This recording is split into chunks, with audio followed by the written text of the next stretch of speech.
The smell of rosewater and incense clung to Sarah's clothes long after the guests had gone. She sat on the edge of the bed, henna still staining her palms, the bangles on her wrists feeling heavier than they had at the ceremony. Outside, the village had gone quiet. Only the distant bark of a dog breaking the stillness dotted 18 she had left behind her father's two-room house. Her younger sisters, her school books. Her mother had pressed her hands and whispered, "Be a good wife. Bring honor." Sarah had nodded, biting her lip, hiding the panic building in her chest. Ahmed entered the room quietly. He was only 22, but already carried the tiredness of a man older than his years. He placed his prayer cap on a hook and looked at her. For a long moment, neither of them spoke. "I know you're afraid," he said at last, his voice low. "It's strange for me, too." Sarah kept her eyes on her lap. In her mind, she repeated the words she had memorized from her last school book. Courage means to go on despite fear. But here, in this room with its strange furniture and the faint smell of his mother's cooking drifting from the kitchen, the words felt far away. He poured water from a jug into a glass and handed it to her. She took it with trembling fingers. "Thank you," she whispered. They spoke little that night. Instead, they listened to the clock ticking, to the sound of his mother moving in the rooms beyond, to their own breathing. The marriage was not yet a marriage, but a contract, a promise neither of them fully understood. In the days that followed, Sarah learned the rhythm of her new life. She woke before dawn to sweep the courtyard and boil tea. She learned the kitchen's small geography, the spice tins, the chipped mugs, the creak in the cupboard door. Ahmed left early to work at his father's shop. His mother, a stern woman with sharp eyes, watched everything. Sometimes Sarah stood at the window and looked toward the road that led back to her old neighborhood. She imagined the children rushing to school with their satchels, the sound of the teacher's bell. Her fingers itched for a pencil, but here there were no books, only chores and silence. One afternoon, she found an old newspaper in a drawer and tried to read it in secret. The letters danced before her. She realized with a shock how quickly she was forgetting. When Ahmed returned home that evening, dusty and tired, he found her staring at the crumpled paper. "You read English?" he asked, surprised. "A little," she said. "I used to go to school." He looked at her for a moment, then sat down. "I used to go too. Before my father called me to work in the shop." They were silent, but something had shifted. They shared a loss neither had named. Before at night, Sarah dreamt of a river. On the other side, girls walked to school in crisp uniforms. She stood on her bank, barefoot, the water rushing past. There were stepping stones in the current, but she could not see where they led. The following week, a letter arrived from her younger sister Sana. The handwriting was childish but full of life. "We miss you. School is hard, but I am doing well." Sarah read it in secret, folding and unfolding the paper until it grew soft. The words were a lifeline, a reminder that another world existed beyond this courtyard. She began to notice small things about Ahmed, the way he hummed under his breath while washing his hands, the careful way he counted money from the shop. He was not cruel, just tired, caught in his own obligations. Sometimes, when his mother was asleep, he sat in the kitchen with a book open, his brow furrowed. Once, she dared to ask, "What are you reading?" "An old account book," he said with a faint smile. "I keep thinking I'll go back to my studies someday." She wanted to tell him about her own dreams, but the words stuck. Instead, she nodded, tucking the thought away like a hidden seed. Weeks passed. The marriage settled into routine. Yet under the routine, something else was growing, a quiet curiosity, a possibility. Sarah began to think that perhaps Ahmed would understand if she spoke of learning. Perhaps he might even help her. One evening, when his mother had gone to visit a neighbor, Sarah gathered her courage. She showed Ahmed the letter from Sana. "I want to read and write like this again," she said softly. I don't want to forget. He looked at the letter, then at her. I could teach you if you want, he said. At least the basics. Her heart gave a small leap. Would you? He nodded. But only when Mother is asleep. She wouldn't approve, and so a plan was born, quiet as the first light of dawn. They began their lessons quietly, almost shyly. After Ahmed's mother had gone to bed, he would bring a small kerosene lamp into the kitchen. The yellow light flickered against the walls while he spread his old notebooks on the floor. Sarah sat cross-legged opposite him, a stub of pencil in her hand, her eyes shining with anticipation. At first it was just the alphabet. He wrote each letter slowly and clearly. She traced it, whispering the sound under her breath. They both laughed when she made mistakes. Then came small words, then sentences. She learned to write her own name again, then Sana's, then Ahmed's. The act of forming letters felt like drawing a map back to herself. The nights were exhausting but exhilarating. She rushed through her chores so that she could have those precious minutes with the pencil. The dull ache of loneliness she had carried since her wedding began to ease. For the first time, she felt a thin thread of connection, a secret life. Sometimes Ahmed told her about the world outside, the shop, the market, the newspapers he still managed to read. If you keep this up, he said one evening, you'll be better at maths than me soon. Sarah laughed, shaking her head. And you?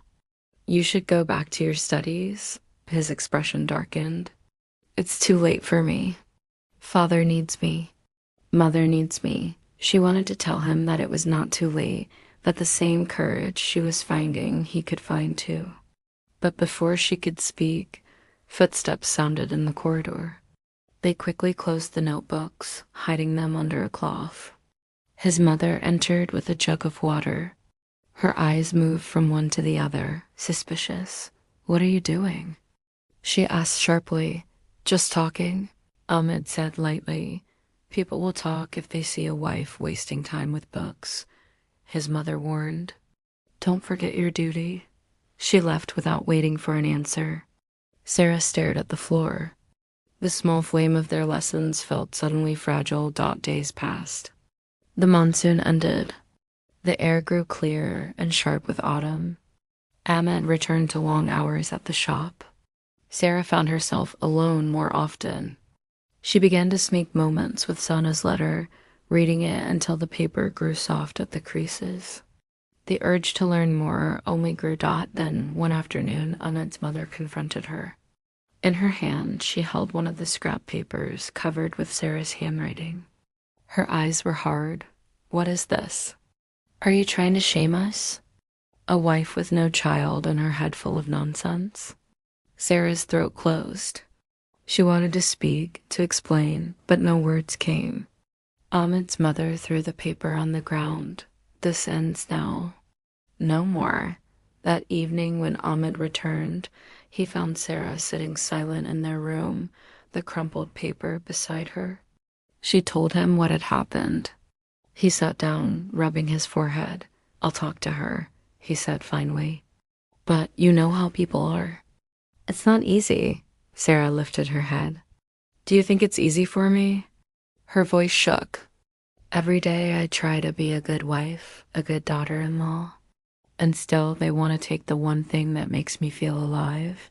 Ahmed looked at her, startled. She had never spoken to him like that before. For a long moment, neither of them said anything.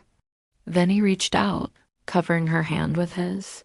We'll find a way, he said quietly. The next morning, he spoke to his mother. Sarah listened from the kitchen, her heart pounding. Mother, he said carefully, Sarah isn't hurting anyone by learning. I'm the one teaching her. There was a sharp clatter of pots. And you think people won't talk? His mother demanded. A wife with no child and a husband making her a student? What will the neighbors say? Ahmed's voice stayed calm but firm. Let them talk. If we always live by what people say, we will never move. Silence stretched. Sarah held her breath. Finally, his mother muttered something under her breath and left the room. It wasn't approval, but it wasn't a ban either. When Ahmed came into the kitchen, his face was pale but determined. For now, she won't stop us, he told Sarah. We'll keep it quiet, Sarah's. Relief was so intense, she had to grip the edge of the counter to steady herself. For the first time, she felt Ahmed not just as a husband, but as an ally. That evening, after dinner, Ahmed pulled out a newspaper clipping he had saved, a notice about an evening literacy class at the community hall in the next town. They say women can attend too, he said, almost hesitant. It's far, but if you want. Sarah stared at the clipping. The letters blurred. Yes, she whispered. I want. The following week, she wrapped her shawl tightly and followed Ahmed down the dusty road to the bus stop. They told his mother they were going to visit a cousin. The bus rattled and swayed through fields and small villages until it reached a low building with peeling paint. Inside, a handful of women sat on benches, notebooks in their laps. A young teacher wrote on a blackboard. The smell of chalk and ink filled the air. Sarah's heart thudded. She took a seat. For 2 hours she wrote and read, her hand cramping but her mind alive. When the class ended, she stepped outside into the cool night air, feeling lighter, as if the sky above her had opened. On the way home, she turned to Ahmed. Thank you. He shook his head. You don't have to thank me, just don't give up. The next day, she returned to the rhythm of chores, but something had changed inside her. Even sweeping the courtyard felt different. She no longer felt like a shadow moving through a script. She had a secret life now, a life of verbs and sentences, of possibility, but the pressure did not vanish. Neighbors still asked questions. Ahmed's mother still dropped hints about grandchildren. One evening, a relative visited and made a pointed comment about how a barren wife wastes his time with books. Sarah felt the words like a slap. She lowered her eyes, but inside she repeated a sentence she had learned the night before. I am not nothing. That night, when Ahmed found her sitting on the edge of the bed, he said softly, it will get harder before it gets easier. Are you ready? Sarah looked up at him.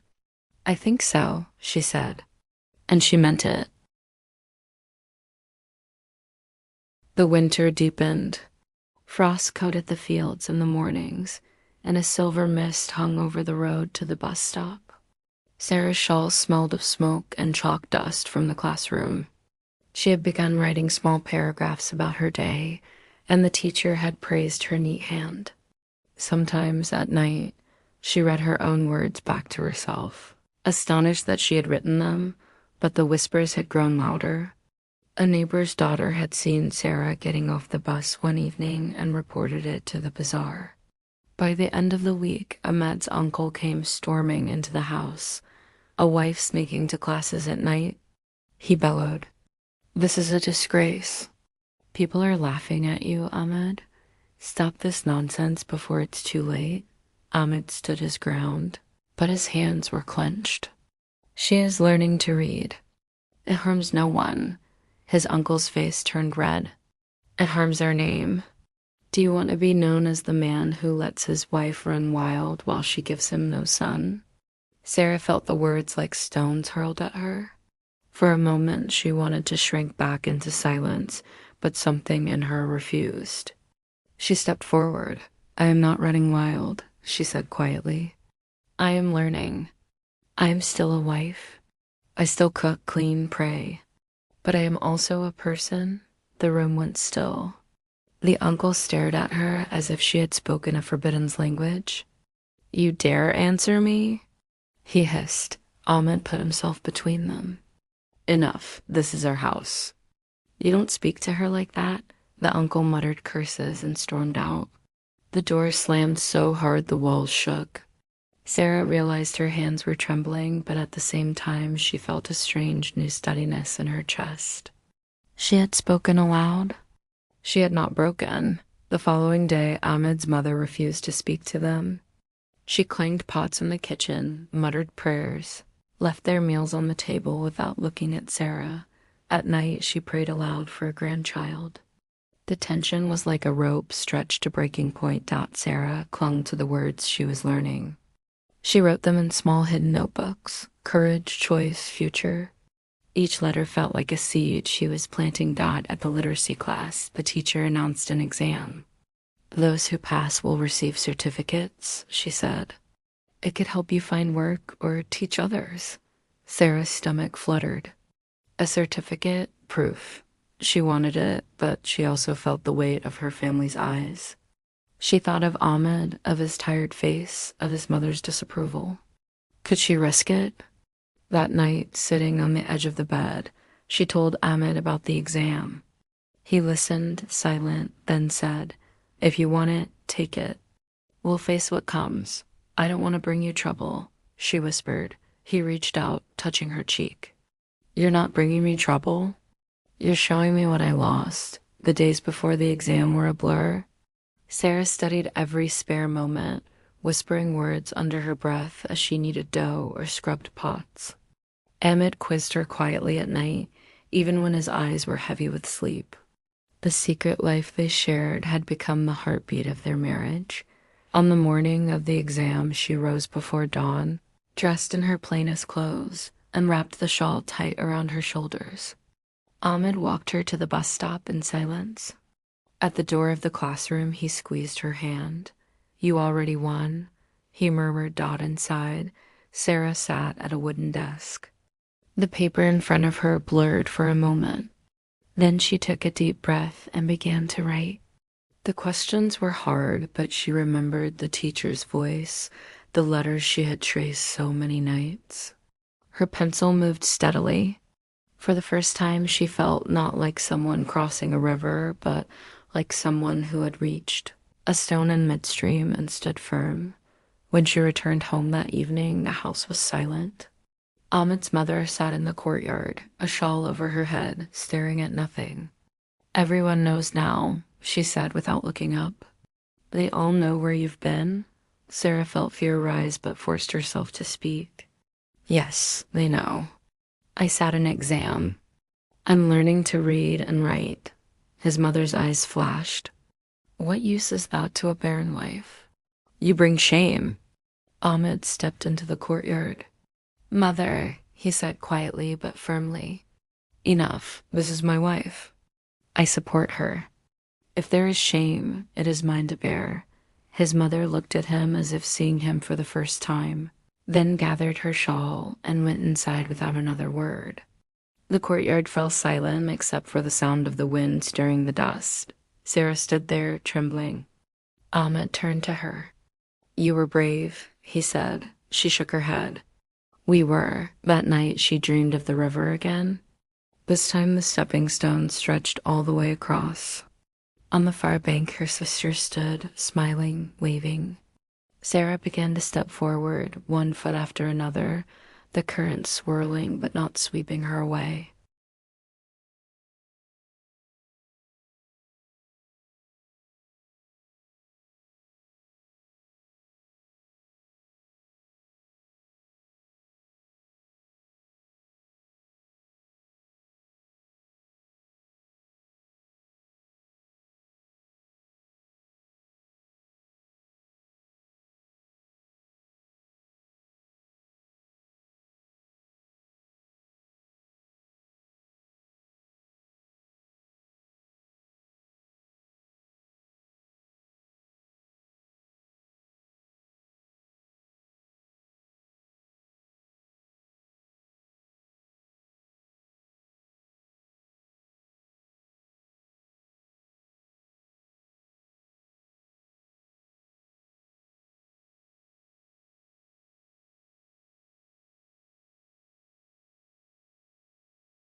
The results of the exam arrived 2 weeks later on a thin sheet of paper with the Literacy Center's stamp at the top. Sarah unfolded it with trembling hands in the courtyard while the morning sun struck the walls. The words swam before her, then sharpened into meaning. Passed. Certificate awarded. She pressed the paper to her chest. After months of whispered lessons and hidden notebooks, she held proof. Not only that she could read and write, but that her secret effort was real. Ahmed took the sheet from her and read it twice. A slow smile spread across his face. "You did it," he murmured. "You did it." That evening, while his mother sat glumly in the kitchen, Ahmed pinned the certificate above their bed with a single nail. "So you won't forget," he said. Sarah stared at the neat blue letters and felt a quiet heat rise in her chest. It was not a degree, not a job, but it was hers. The Literacy Center invited her to an event at the town hall where certificates would be handed out. There would be officials, teachers, even journalists. Sarah's first impulse was to refuse. "Everyone will stare. They'll talk," she said. Ahmed's eyes met hers. "They already talk," he said gently. "Go anyway." On the day of the ceremony, she dressed in her simplest clothes, pinned her hair back, and took the bus alone. The hall smelled of dust and old wood. Women of all ages filled the benches, young girls who had left school to marry, widows who had never been taught to write their names, grandmothers whose hands trembled as they held pens. For the first time, Sarah felt part of something larger than herself. When her name was called, she walked to the stage, her legs shaky but steady. She accepted the certificate from a smiling teacher while a photographer clicked his camera. In that moment, she thought of her wedding night, the henna still wet on her hands, her silence. This, she realized, was another kind of first night, the first night of her choosing. After the ceremony, a volunteer approached her. "We need women like you to help teach beginners," she said. "You read well, you're patient. Would you consider coming twice a week?" Sarah's heart leapt, then sank. She imagined Ahmed's mother's face, the whispers of neighbors. But she also imagined the women in the hall, the shy girls clutching notebooks. She thought of the river in her dreams. "I'll think about it," she said. On the bus ride home, she stared out at the fields. She remembered something Ahmed had once said, that it was too late for him. Maybe it wasn't too late for either of them. When she told Ahmed that evening about the offer, he sat quietly, turning his teacup in his hands. "If you want to do it, I'll support you," he said at last. "But it will bring trouble." "I know," she said. "But I also know what it felt like to sit in that hall. I don't want to stop at myself."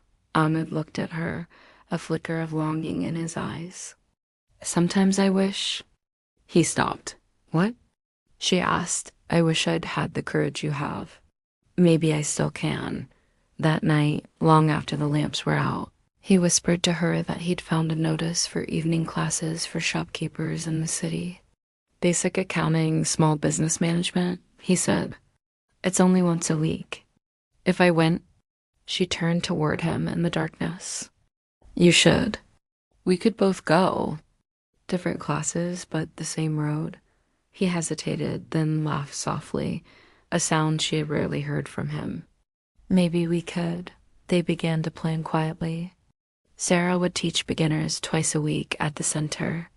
Ahmed would attend his class once a week. They would take turns covering for each other with a family. It was risky, but it was a plan built not on hiding, but on moving forward. The first evening, Sarah stood before a row of women holding pencils, her own hands trembling. "My name is Sarah," she said. "I learned to read and write here. You can too." As she spoke, she felt the fear slide off her like an old shawl. She was not just a student now, but a teacher. At home, Ahmed returned from his own class with new ideas for the shop. He began keeping proper accounts, calculating small ways to save. For the first time, he talked about the future in terms of we, instead of just what must be. Household tension didn't vanish. Ahmed's mother still muttered about grandchildren. Neighbors still whispered.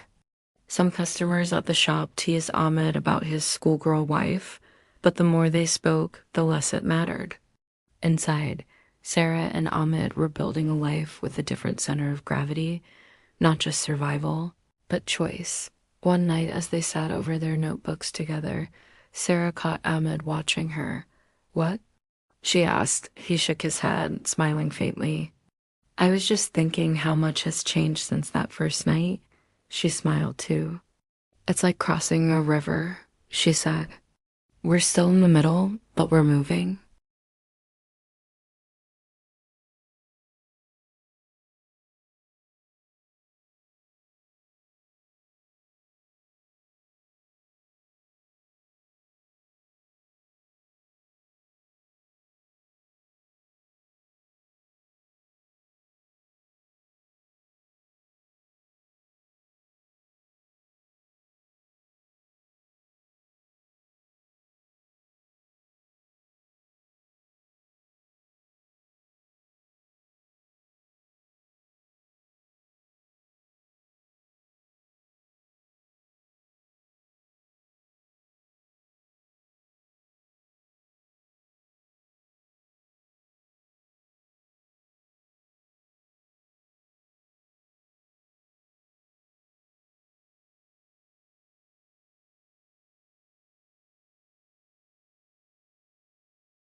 Winter crept over the village like a soft gray shawl. The days shortened, and in the evenings a mist hung above the fields. Sarah walked to the literacy center with a scarf over her head and a bag of chalk and pencils slung at her side. She was no longer a shy student. She was a teacher now. Her class had grown from a few hesitant women to nearly 2 dozen. They greeted her with smiles, calling her Abba, older sister. Ahmed had begun attending his city classes regularly. He came home late on Wednesdays with exercise books full of neat columns of figures. He had opened a small bank account, started recording the shop's income, and even saved enough to replace the broken scales. His voice carried a new steadiness when he spoke of the future. One evening, after the women had left and the chalk dust still floated in the air, the director of the center handed Sarah a paper, Community Learning Award nomination. "We've put your name forward," she said. "You've done more than learn. You've helped others." Sarah's heart beat fast. She had never been nominated for anything. The award ceremony was in the district capital. Ahmed accompanied her, wearing his one clean kurta and carrying a battered notebook. They sat together in a hall filled with people from all over the province, teachers, students, small business owners. When Sarah's name was called, she rose to applause. Ahmed took her photograph with his old phone. For a moment, she saw herself through his eyes, not a girl given away at 18, but a woman who had built something new. Afterwards, on the bus back, Ahmed took her hand. "I've been accepted for the next course," he said. "It's a small business grant program. If I complete it, we can expand the shop. Maybe hire someone, maybe open a bigger one in town." Sarah squeezed his fingers. "And I've been offered a stipend to train new literacy teachers. We could both travel on different days. We'd be busy, but..." She looked out at the night beyond the window, dotted with village lights. "It feels like we're not just surviving anymore." At home, the resistance had softened. Ahmed's mother still complained, but more out of habit than anger. She had started to show off Sarah's certificate to visiting relatives, half proud, half puzzled. Some of the neighbors had even enrolled their daughters at the center. The whispers had turned into cautious questions. On the anniversary of their wedding, Sarah lit a small lamp in their room. Ahmed came in from the shop, tired but smiling. "Do you remember," he said, "our first night? How quiet you were." "I remember," she said. "I thought my life was finished before it had begun." He sat beside her. "And now?" She looked at the lamp flame. "Now it feels like a new first night. But this time it's ours. We chose it." He reached over and touched her hand. They sat in the dim glow, the sound of the shop shutters closing outside, the smell of bread baking from the kitchen. The silence between them was no longer empty but full of shared words, shared risks, shared dreams. Weeks later, Sarah stood at the front of a bigger classroom in the district center, training a group of new volunteers. Ahmed was in town filling out paperwork for the grant. They had come far, but they were still walking the path together. She thought again of the river she used to dream about. In her mind, she could see the far bank now, not as a fixed destination, but as a place they were always moving toward, step by step. Outside, the winter sun broke through the mist, throwing light across the dusty yard. Sarah raised her head and began to speak to her trainees, her voice clear and steady. She was no longer afraid. Asterisk.